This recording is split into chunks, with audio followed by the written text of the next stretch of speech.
Hey everyone, welcome to Locked On Lakers for Tuesday. Brian Kamenetsky, Andy Kamenetsky. Monday was media day in El Segundo. What did LeBron say about his future? And what are players thinking about JJ Redick? All that and more next.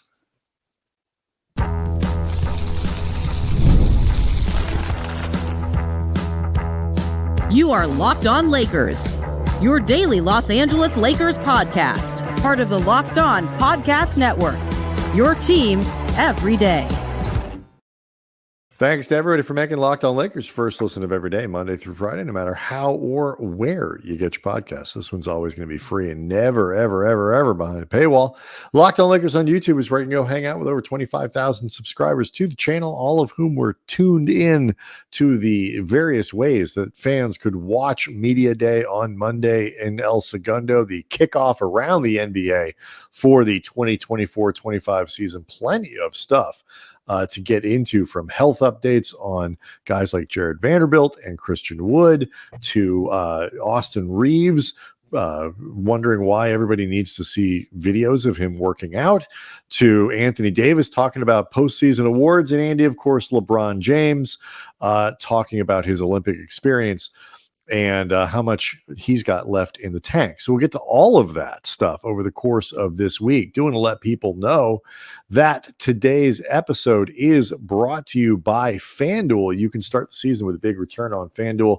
Place your first $5 bet, and you get started with $200 in bonus bets guaranteed. Visit FanDuel.com to get started. So, D'Lo is another guy that we found fairly intriguing on Monday. Both you and I were in the building in El Segundo, so we'll try to get some time devoted to Russell as well.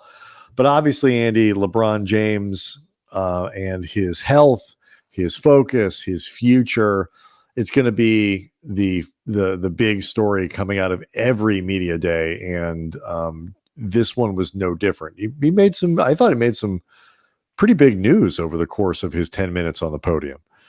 Well, to begin, he feels really good.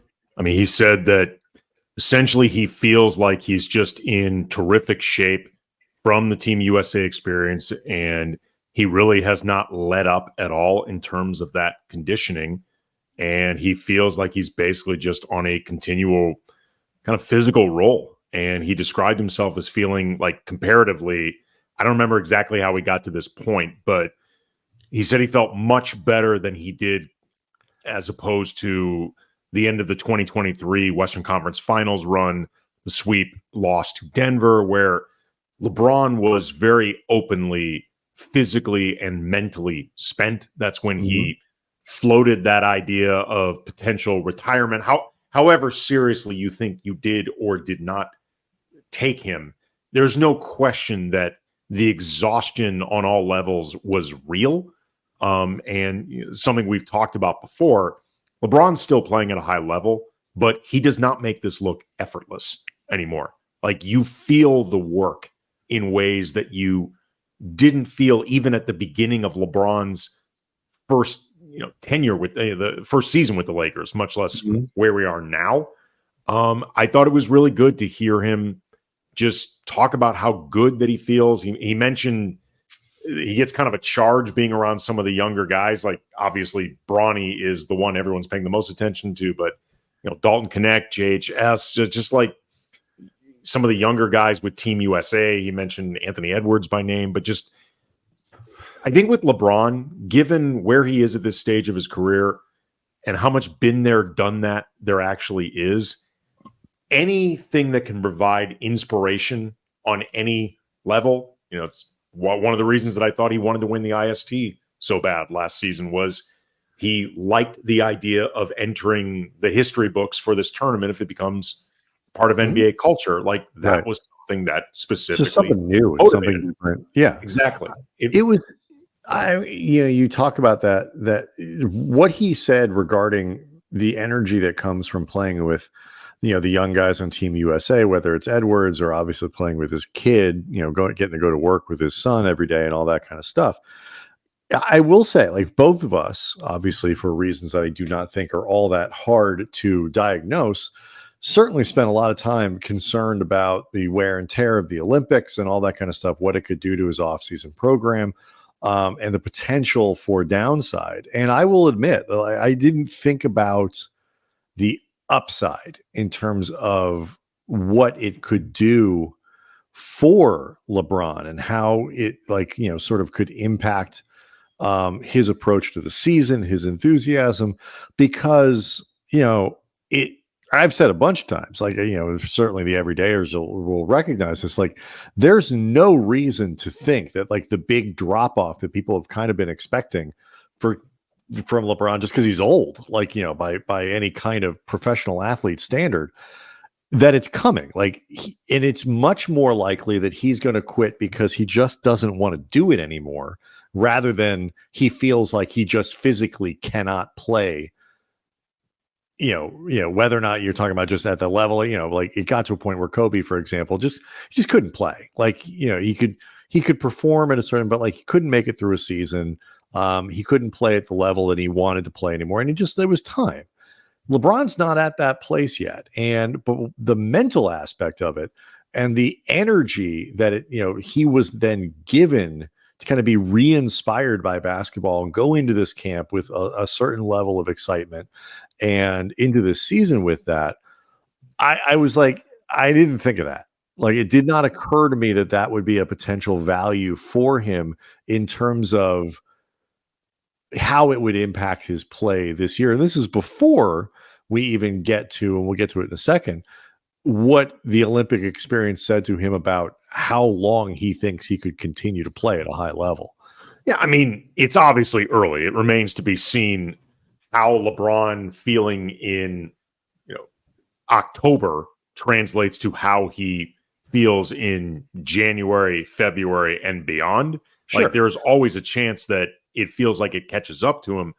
It's funny. I remember, but you talk about, but I'm physically 100% agree with you. But I mean, purely from a mental standpoint, the mental. I'm talking about that as well. I'm talking. I don't know. Yeah, I don't know if that part to me, I feel like I guess maybe the grind wears him down. By the way, it was maybe I shouldn't have played in the Olympics. But I feel like the physical aspect of it, he can say he feels great now, and that he's ahead of where he normally is, and all that stuff. And we'll see how that holds up. But I do think there's a very good chance that mental boost is something that lasts throughout the season. I'm not saying it's possible or impossible. I'm saying it's something you do not definitively know on October 1st how it's going to make you feel in January, February, and beyond when it actually... That's fair. When it actually matters tangibly in terms of the season. I'm not saying it doesn't matter how LeBron feels entering the season. It's clearly important. I'm just saying how that translates now isn't necessarily how it's going to translate then. But either way, it's a terrific start to the season, and just the idea of feeling fresh. It sounded to me, if nothing else, like he may feel a little fresher than he expected. In the way he talked about this, it almost felt like a pleasant surprise.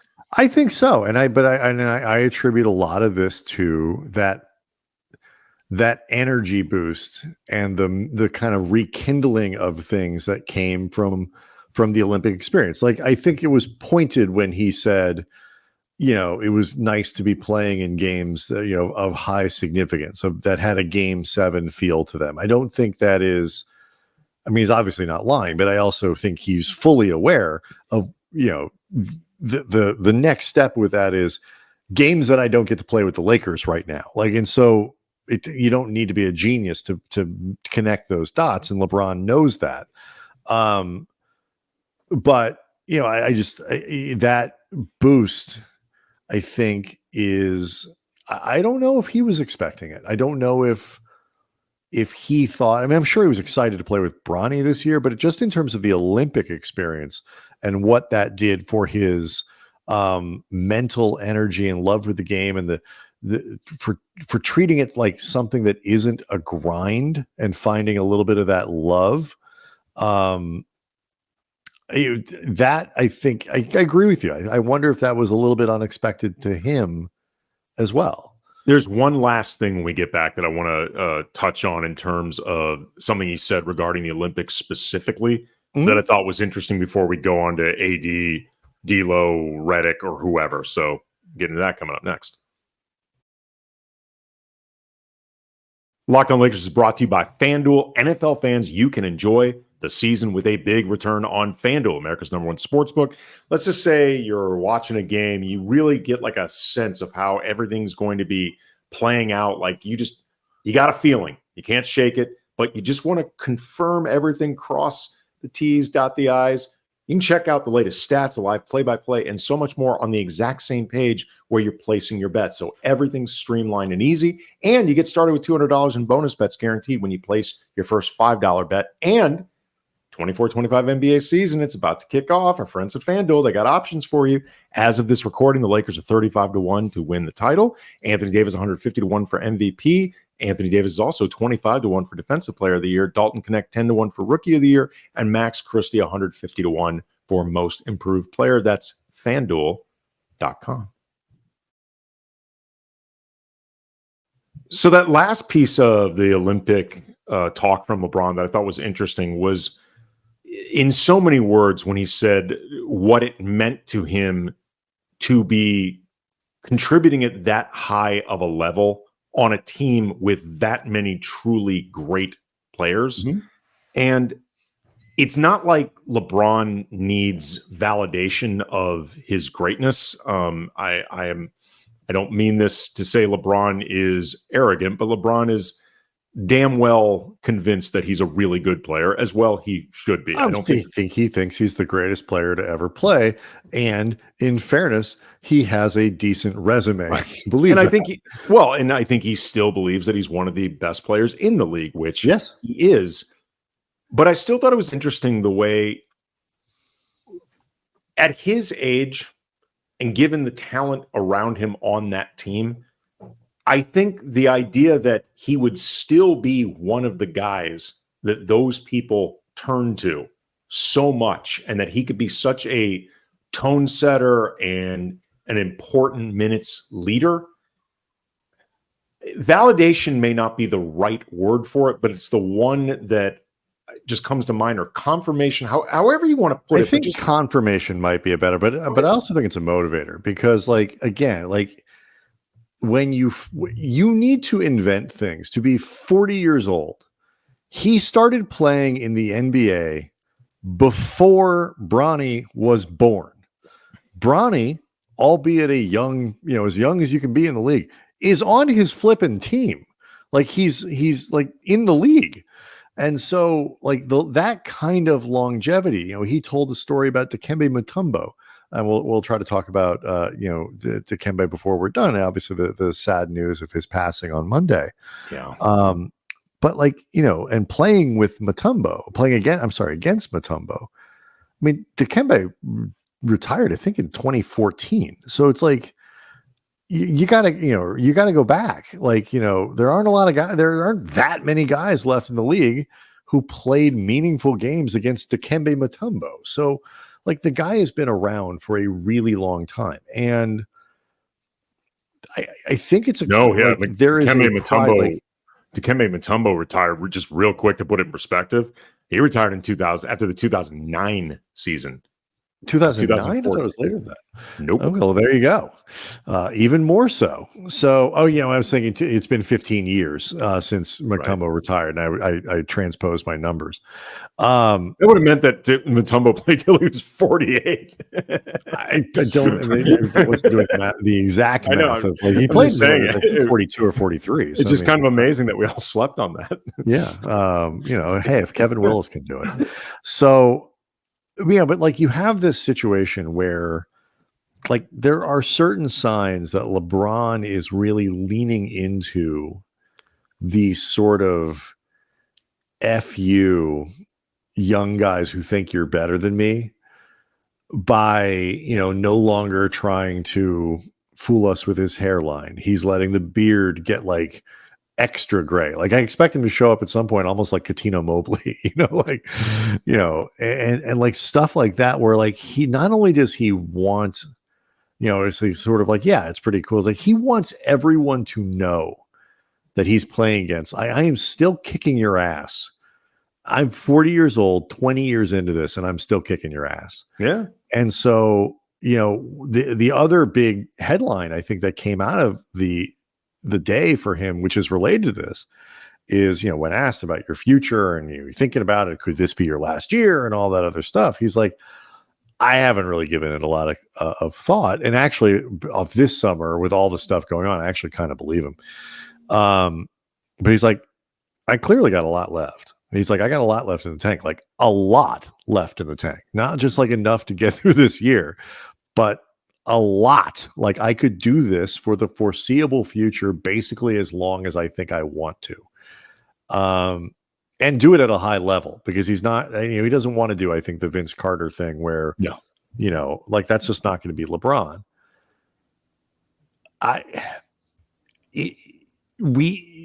Setting aside all of the complications that every year that LeBron can keep playing like this actually creates for the Lakers.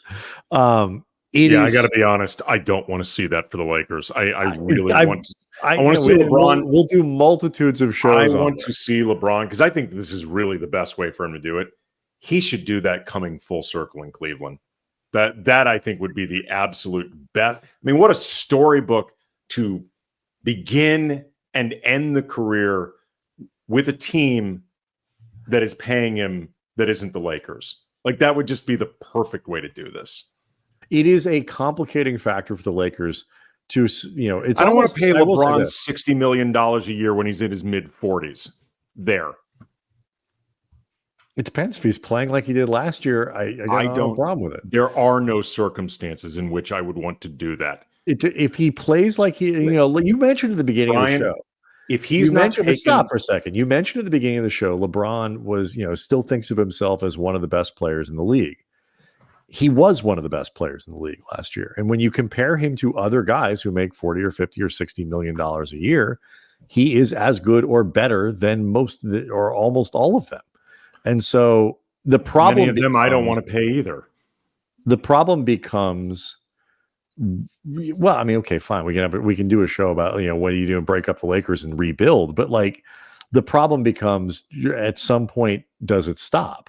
But either way, like it's just dude. Unless he's the substance in that movie with Demi Moore and Margaret Qualley, there comes a point where it's simply impractical to have to plan around someone at that age because his body will stop cooperating at some point, and even if it doesn't, the concessions that need to be made in order to get him through a season, we're going to be starting to talk more and more about how can we let our superstar do damn near nothing until April? Like it's not practical. But then at that point, he's not playing like one of the 6 or 7 best players or 8 best. But if you can't do anything in the regular season, he's not. But like as much as we talk about the complications of, you have to plan around LeBron. He can't do certain things like he used to and all that other stuff. He was still objectively, with all of those things factored in, no worse than the 6th or 7th best player in the NBA last year. I don't know if I would agree with that. I do think he was, he was easily top 10. I think if you put him outside the top 10, you're stretching it. And, I think he's 10-ish. I think he's 10-ish. I think he's, which is really, really good. But I guess my fear would be he could be top 30 and the Lakers would still keep doing it because they don't know what to do with themselves. That's a different question. My whole premise was assuming he plays like he did last season. Okay. It's clearly down the rabbit hole of time, among other things. But I simply feel like I would rather another team be there when the bill comes due than the Lakers. I think the Lakers would prefer that too. It's just a question of figuring out when that is. No, they'll pay that bill forever because it doesn't mean starting over and having to figure out what to do with themselves without a superstar. So, it is hard to argue with him, and we'll go on to the Redick stuff, or we'll talk about D'Lo. We got the rest of the week to talk about a lot of these things. It is, at the very least, what you're talking about is something that we've emphasized, and again, the everydayers will recognize it.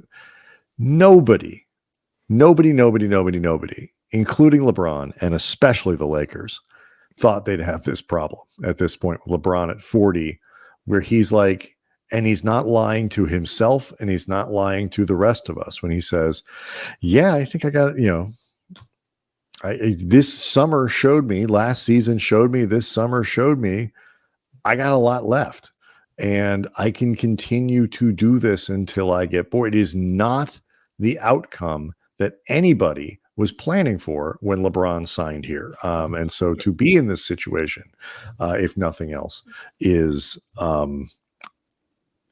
it's pretty incredible.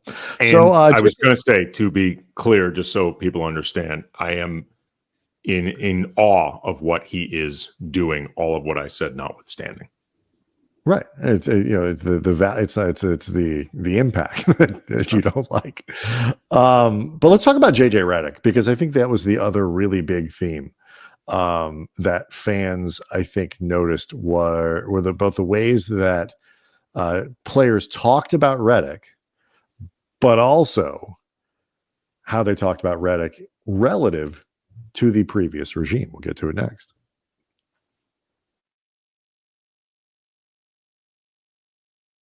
So, I mean, there were obviously, Andy, where there were, everybody was asked about Redick and, early impressions and all this stuff. And Anthony Davis talked about, his role and, being in communication a little bit with Redick and a lot with Rob Pelinka about like this process and sort of the early returns on Redick in terms of what players were saying were very positive, and obviously you would kind of expect that. Nobody's going to badmouth the new coach on media day.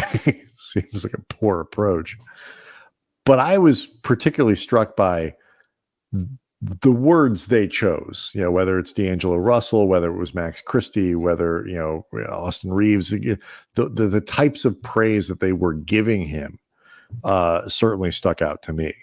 Yeah, there was a uniform appreciation and noting of just the details and the clarity with which Redick has talked to them about what he wants from him, how he plans to design things, and that everybody seems to understand what he wants and why he wants it. It remains to be seen how well he and his staff can actually execute it. But if nothing else, it seems like all of these guys recognize that there has been a lot of work and thought put into what he's going to ask them to do moving forward, leading up to this stage of the process. And it's very clear they appreciate it a lot. And they respect it a lot. And I think that this is something that is helping them feel more reassured working with a coach who's never done this before. It's interesting to me because, I'm sure if you asked Darvin, look, D'Angelo Russell, I think, went into probably the greatest detail about, he, maybe followed by Christie in terms of the praise for the new coaching staff and the details and the communication and all these other things. And those are two guys who were not happy with the previous coaching staff. I think it's pretty clear, if in the rankings, they're certainly near the top. And what I find, really, you would expect Redick to be a really good communicator. Talking is one of the things that got him this job. But when you hear a guy in Redick talk about himself in terms of being incredibly detail oriented, and all the stories written about his routine and how he prepares and all these other things, and the things that David McMenamin has a really great story about the process that Redick went through to decide he wanted to be the Lakers head coach, channeling that competitive drive and that compulsion to be detailed oriented and routine oriented about everything that he does, was one of the attractions of what he's doing. It's one thing for the coach to describe himself that way, but when you hear the players start to talk about that, it's a much more, I think, comforting thing for Lakers fans, because every coach thinks they're detail oriented. Every coach thinks that they're, grinding and all this other stuff. But And I'm sure, Darvin absolutely resented any idea that he and his staff didn't do the details. But it's like, which details? Like, just, and then sometimes, like, you think you're detail oriented, and then you get to somebody who's really detail oriented or better at it, picking better details, communicating it better. And you think, oh, maybe I wasn't so detail oriented after all. I think it led to, other than Jared Vanderbilt, who, side note, we'll talk about this more over the course of the week, but did not sound to either one of us like he expected to be ready opening night. He said that the program that he's on right now, he likes it. He thinks everyone's on the same page. He thinks everything's progressing, but he expressed no real confidence about being ready. His exact quote was, "I'm not sure," when Right. asked if he would be available for opening night, because that was the implication of Rob Pelinka. Right. Which, you'll recall, in the moment, I thought that felt overly optimistic, and I was concerned they might have been in that habit of overpromising. You essentially said he was full of hooey. It struck me as, I need to see it to believe it. But anyway, the reason I bring this up, other than just let people know about this, because it obviously matters, sure, is because Vanderbilt was the only player that, if nothing else, is expected to be in the rotation, like anticipation of it, that did not express a lot of positivity and optimism. Like, that was one of the uniform things I noticed from LeBron to AD, Rui, D'Lo, Austin, Max. Everybody seemed very excited to be there and very optimistic about what lies ahead and very sincere in it.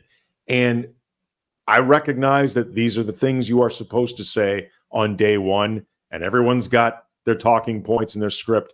But Brian and I have done this for a long time. And because we've done this for a long time, I think we have a pretty good beat on which teams say this stuff meaning it and which teams say this stuff because that's part of the state-run media. Right. From their side. This, to me, felt like sincere optimism and sincere positivity, sincere excitement. I think, and with Vando, I think he was just bummed because he doesn't think he's going to be there. Right. I think he's opening night. Yeah, it was not a reflection of the team and the coaching and all that. It's just like, he's clearly doesn't think he's going to be ready. I think, you hear a lot of people talking about, it feels more organized. It feels more detail oriented. It feels, the communication's better and all this other stuff. And again, the point isn't to rip Darvin, rip Frank Vogel, whatever it is, but it's, was it Russell who said they just sort of felt like they had just been winging it for the last couple of years? Particularly defensively, yes.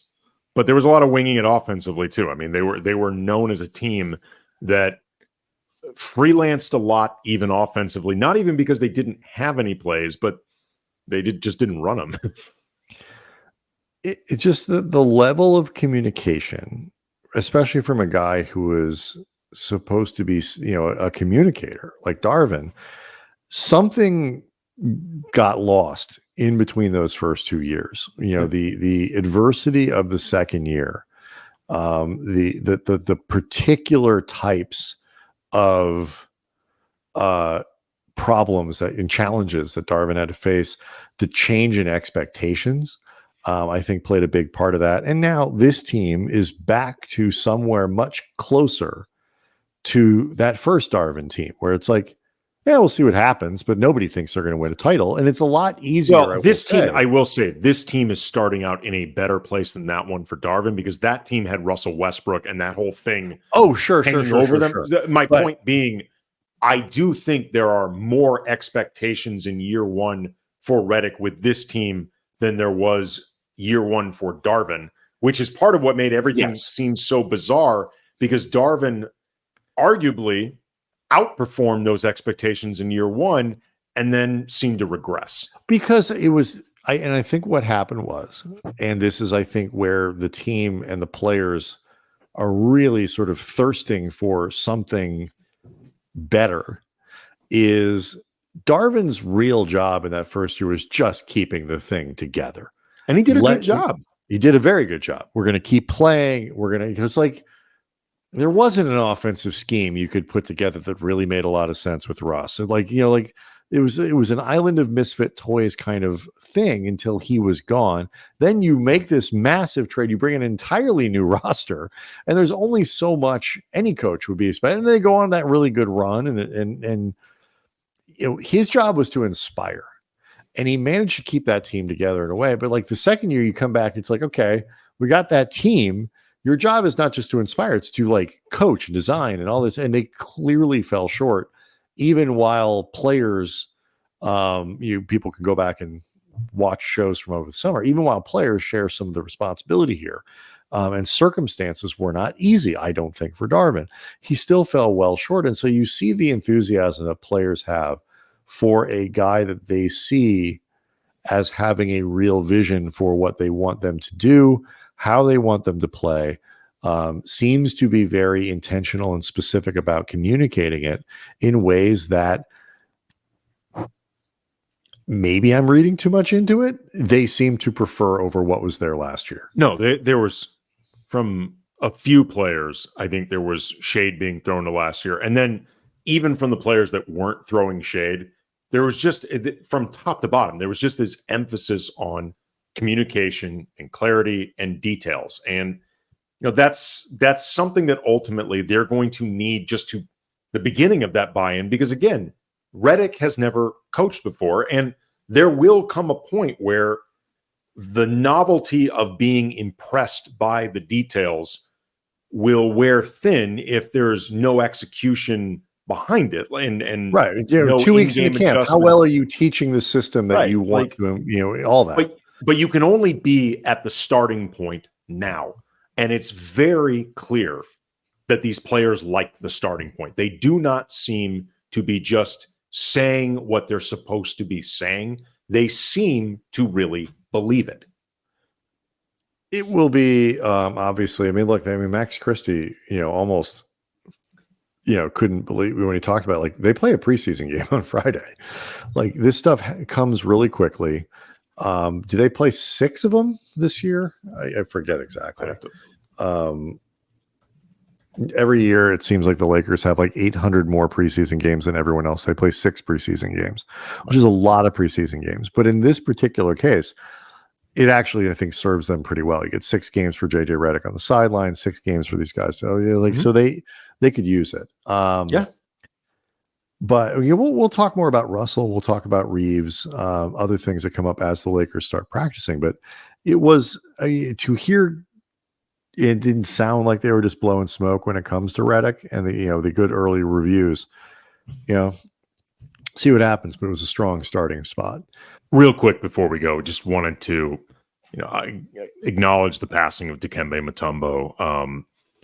NBA Hall of Famer, incredible player on the court. I believe 4-time Defensive Player of the Year, one of the great rebounders of all time, but also just one of the even better people of all time. Like the amount of philanthropy he did, particularly in Africa, where he was from, like setting up hospitals and all these built other a hospital in Kinshasa, built it, paid for the whole all thing. These other facilities and things like that, to say nothing of the work he did stateside as well. Like, just somebody who really made a difference. Like, he made a difference if you were somebody who loved sports, loved basketball, because he was a great high level player. But in terms of just overall humanity, he did even more. And in the meantime, great personality. Everyone remembers the finger wag, but that was just part of like fun. Like for as much as he was serious about the things that really mattered, Dikembe Mutombo was really fun. Like he had a really great personality. It was a joy to how he played, and to an understanding of his position and the opportunities. I was just one of these people, and I remember hearing the story. You sort of see it. A couple of years ago, it was reported that he was sick, and that he had the brain cancer that eventually did cost him his life. But it was you just sort of don't think about it. And, and then, 2 years later, the news comes out, like, you see the news that he had died, and it's just sucks. 58 years old. It's far too soon. So, condolences to his family, obviously, and to the, really, as LeBron put it, the entire NBA family, because he was one of these guys that was, deeply loved around the league by a lot of different players and teams and organizations. So, Locked On Lakers on YouTube is where you can go hang out with our 25,000 subscribers. More from Media Day coming up over the course of the week, and obviously all the news from practice, getting you ready for the first preseason game on Friday. Everyone have a great night.